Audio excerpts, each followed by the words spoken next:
arrumadas as contas com Castelo Branco, veio Costa e Silva, que deu início ao desenvolvimento. Entregou o Ministério da Fazenda a um então jovem de menos de 40 anos, este extraordinário brasileiro foi o ministro Delfim Neto, depois deputado em várias legislaturas. Delfim, Andreasa, no Ministério dos Transportes, o homem que começou mandando asfaltar a Belém-Brasília, começou mandando duplicar a Via Dutra, que ligava a ligação do Rio com São Paulo. Foi o homem que criou a indústria naval brasileira. Enfim, no Ministério dos Transportes foi um sucesso. Outros tantos brasileiros ilustres vieram a se somar a esta equipe que deu ao Brasil anos de grande desenvolvimento. No meio do mandato de Costa e Silva, começaram ações violentas, ações de sequestros de diplomatas, atentados terroristas, um dos quais, antes da posse de Costa e Silva, numa visita que ele fazia a Recife, ali jogou-se uma bomba no aeroporto que matou um jornalista e um almirante. Vejam só, meus amigos, não contam isso a vocês. Não contam a vocês que a iniciativa da violência veio deste grupo contestador.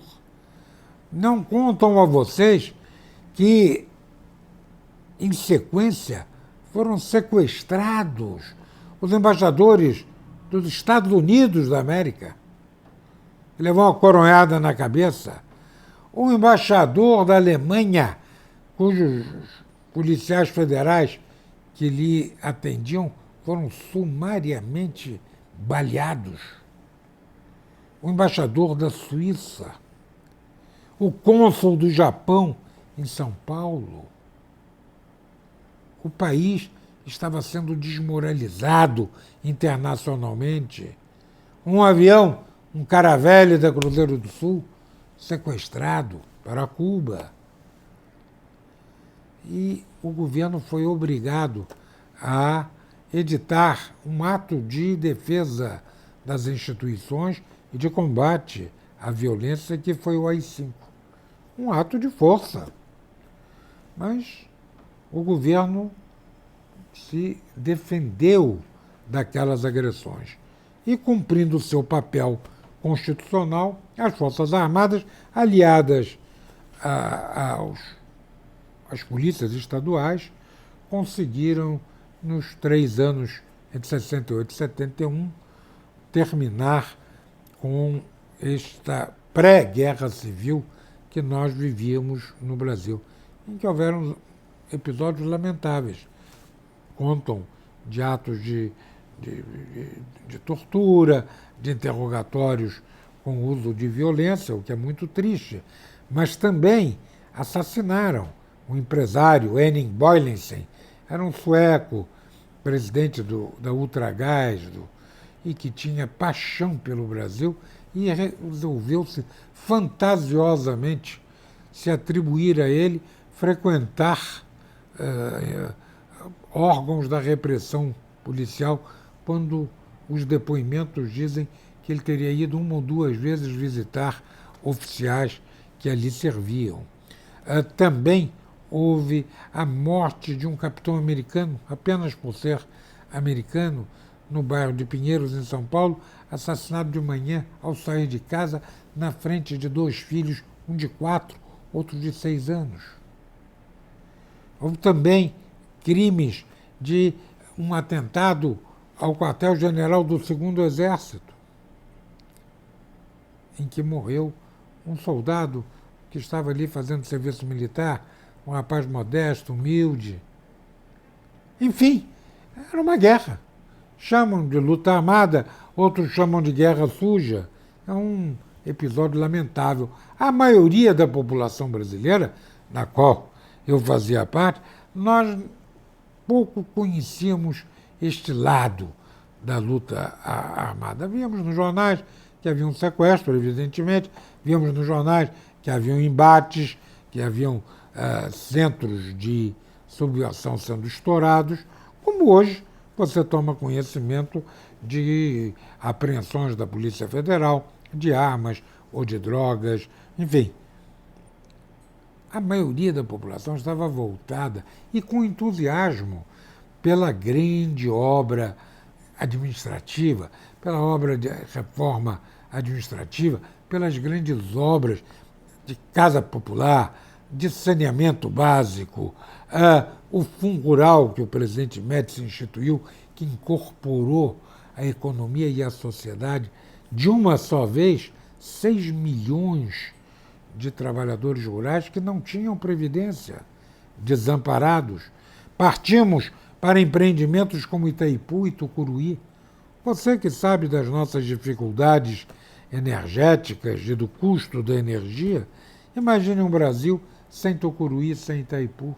Isto foi a vontade, a determinação, a competência do grupo militar e de civis que tomaram os destinos do Brasil de 1964 a 1985. E quando termina o ciclo militar, termina por quê? Termina porque foi o compromisso da Revolução preservar a democracia e foi o compromisso do presidente João Figueiredo. Nós tivemos 4 presidentes admiráveis: Castelo Branco, Costa e Silva, Médici e João Figueiredo. João Figueiredo se comprometeu a dar uma abertura política ao Brasil e deu. Em 82, no seu governo, houve as eleições diretas para governadores. Venceu Miguel Arraes em Pernambuco, Leonel Brizola no Rio, que eram símbolos da oposição ao regime militar.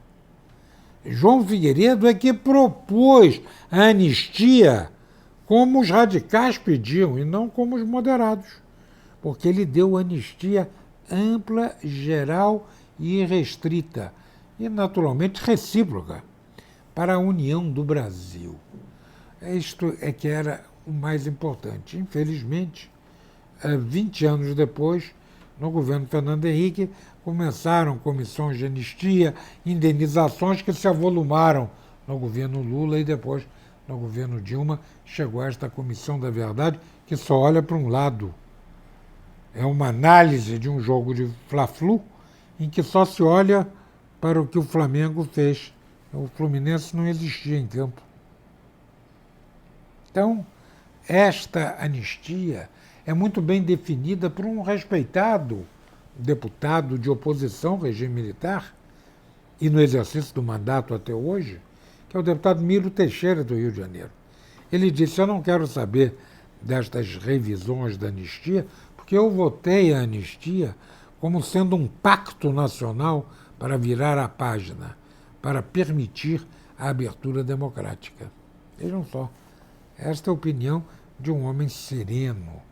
Depois, o Supremo Tribunal Federal também se manifestou quanto à intocabilidade da anistia. E aí agora tem esses artifícios de Comissão da Verdade e o outro artifício que ninguém nunca imaginou, por isso não se previu, que era se pedir dinheiro.